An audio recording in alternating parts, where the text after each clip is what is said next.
Olá, meus irmãos, graça e paz. Eu sou vosso irmão em Cristo, presbítero Gregório, de Campo Grande, Mato Grosso do Sul, passando aqui para deixar-vos mais um pedacinho do Maná dos Céus. Hoje o pedacinho do Maná dos Céus vem recheado sobre luta espiritual, sobre batalha espiritual.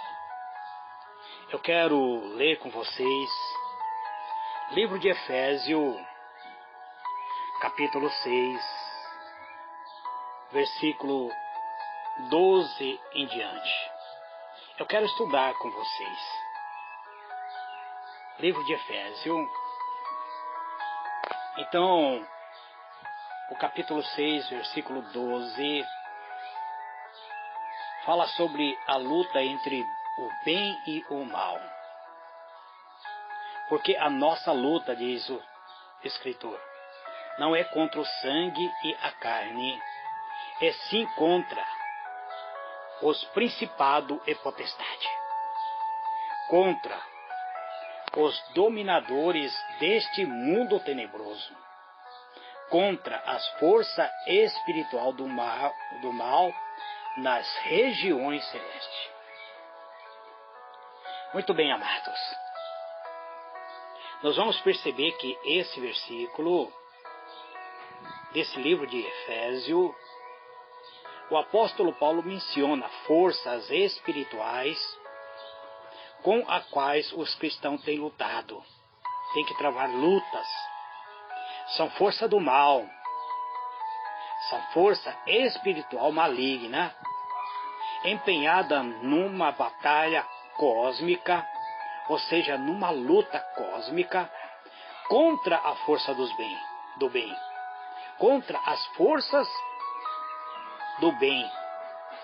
É uma batalha espiritual. No que respeito a nós homens, elas trabalham para nos enganar, para nos arruinar. É uma batalha espiritual que tenta arruinar espiritual e fisicamente para nos levar à perdição eterna. É uma batalha invisível, nós não vemos. Mas onde é e como se inicia tais força? Por estranho que pareça, a Bíblia revela que essa batalha tem origem no céu, entre o anjo de Deus, e foi o mais ilustre e destacado deles, que o primeiro, ou seja, foi alguém que era o príncipe, ou era alguém muito importante nos céus, que se rebelou contra Deus. Ele deixou que o mal penetrasse e contaminasse. O seu nome é Lúcifer, que significa portador de luz. Esse anjo que era portador de luz, ele se tornou rebelde contra Deus. Se nós lermos algumas passagens, nós veremos que existe alguma referência trazendo o símbolo dele, comparando ele ao rei de Tiro. A Bíblia registra que ele estava no Éden, ele estava no jardim de Deus. Ele tinha todas as pedras preciosas, ou seja, todas as pedras preciosas cobriam a ele. Ezequiel 28, 13 e 14. Lúcifer era um anjo, assistente de Deus, eram querubins. Mas ele se orgulhava da sua beleza e da elevada posição que ocupava.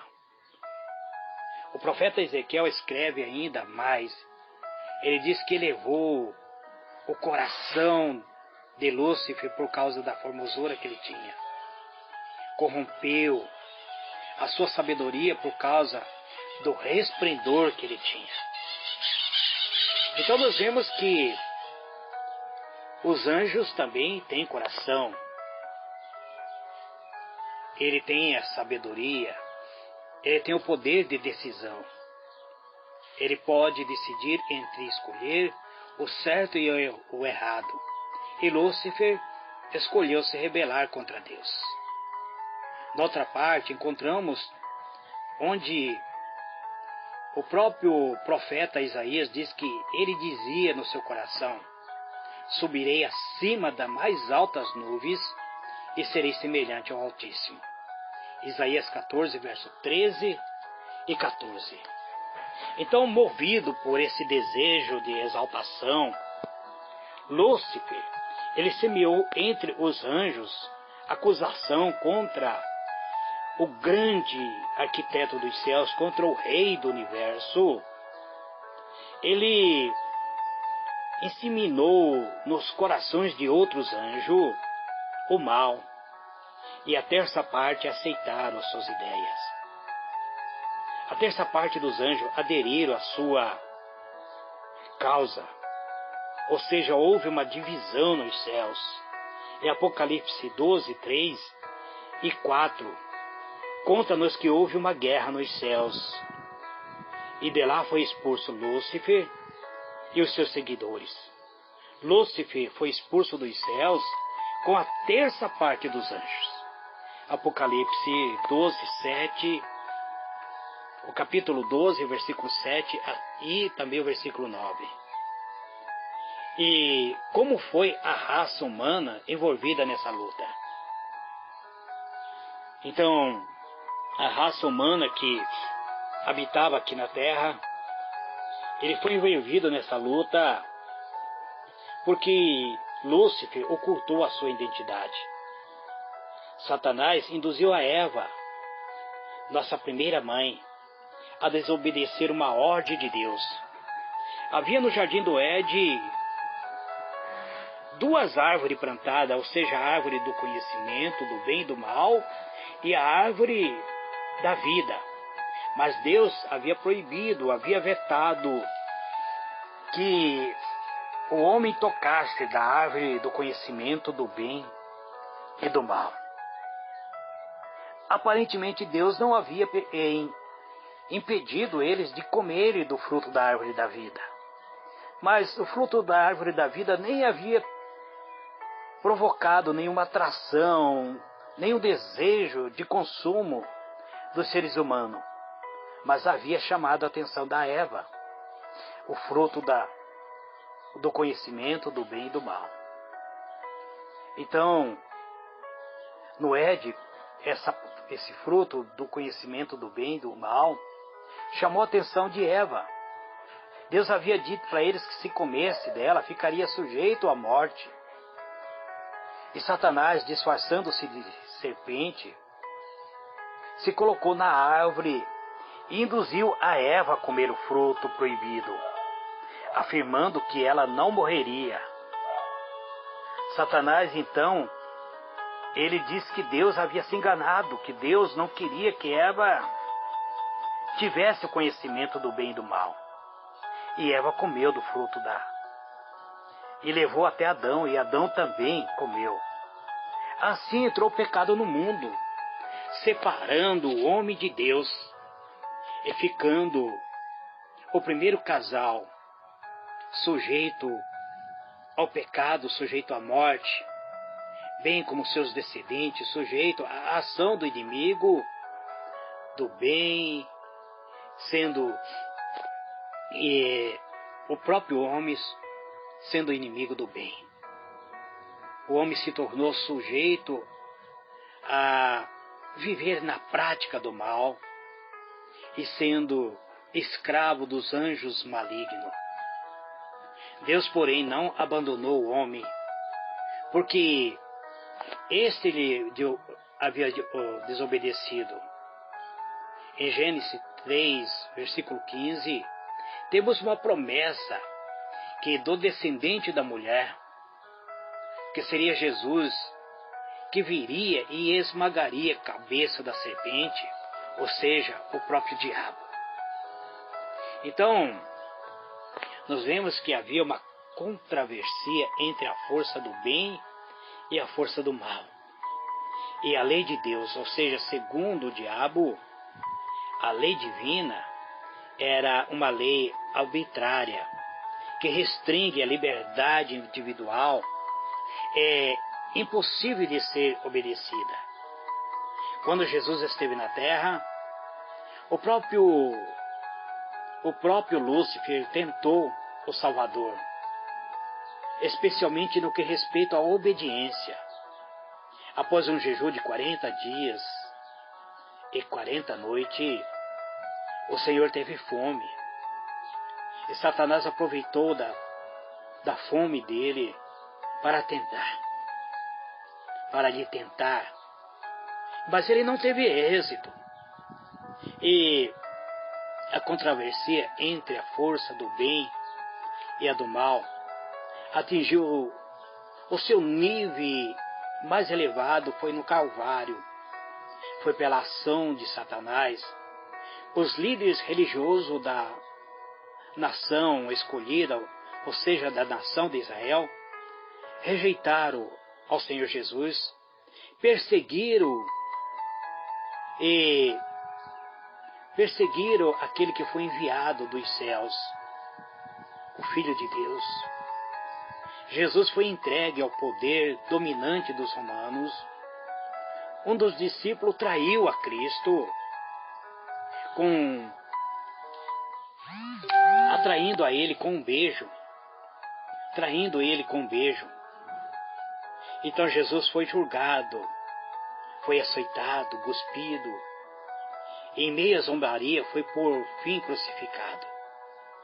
Mas o amor fiel, a obediência que Cristo demonstrou diante da crueldade, diante da ação do próprio Satanás, desmascarando o arqui-rebelde, o arqui-inimigo de Deus,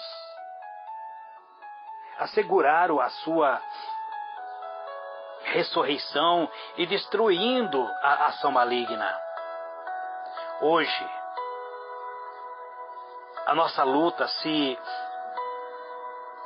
trava. O inimigo, ele está furioso em torno da autoridade de Cristo. Ele está furioso contra a lei de Deus, contra a palavra do Senhor.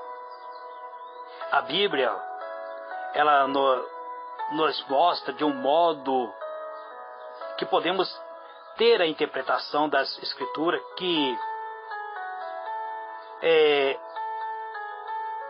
que não deixa espaço para nós. Muitas vezes só existe dois caminhos, amados: o da vida e o da morte. Essa é uma revelação divina. A Bíblia, ela é tratada como se não fosse diferente de outro livro, mas ela é diferente. Ela tem o poder da vida. Se nós analisarmos com a mesma, como se fosse uma Bíblia, um livro comum, então para nós nada haveria de esperança. Então precisamos ter, amado, em mente que existe uma batalha. Que Jesus, ele se tornou o grande general. Desde o seu nascimento, que foi um milagre ele nascer de uma forma gerada pelo próprio Espírito Santo.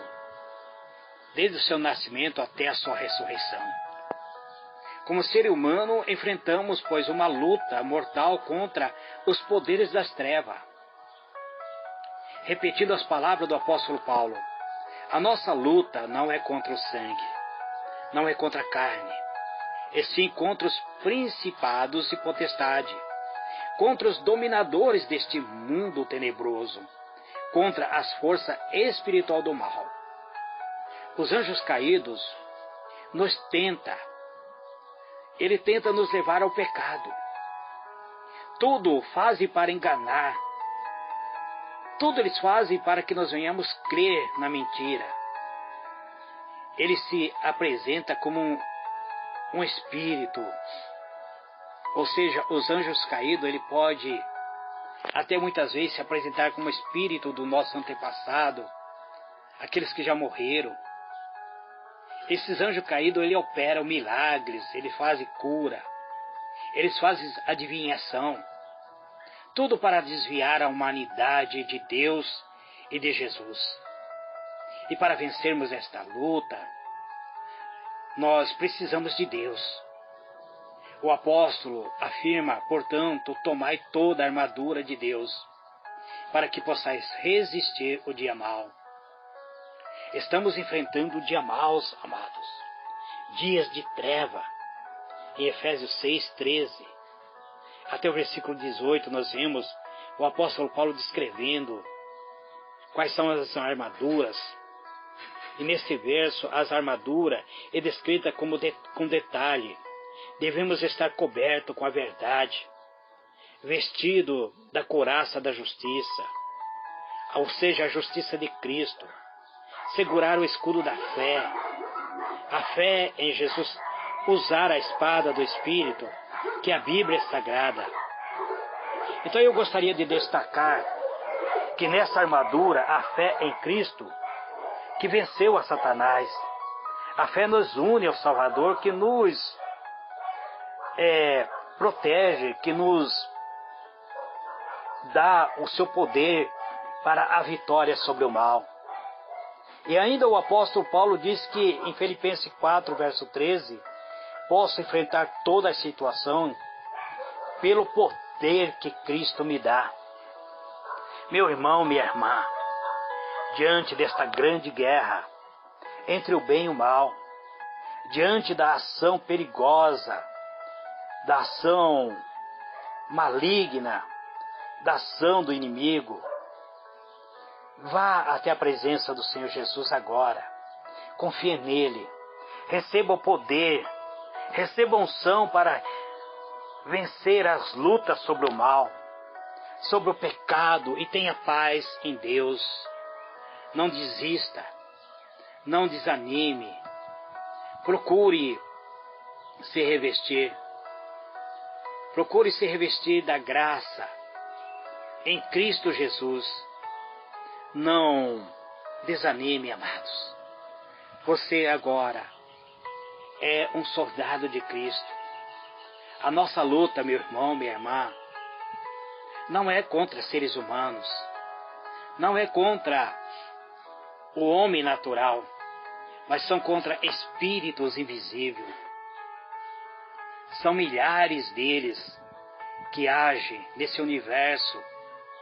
Nós não enxergamos, nós não vemos, mas nós podemos nos apossar da vitória pela fé em Cristo Jesus. Eu sou vosso irmão em Cristo, Gregório Louveira, apresentador do Pedacinho do Maná dos Céus. Que Deus vos abençoe. Fica com esta palavra.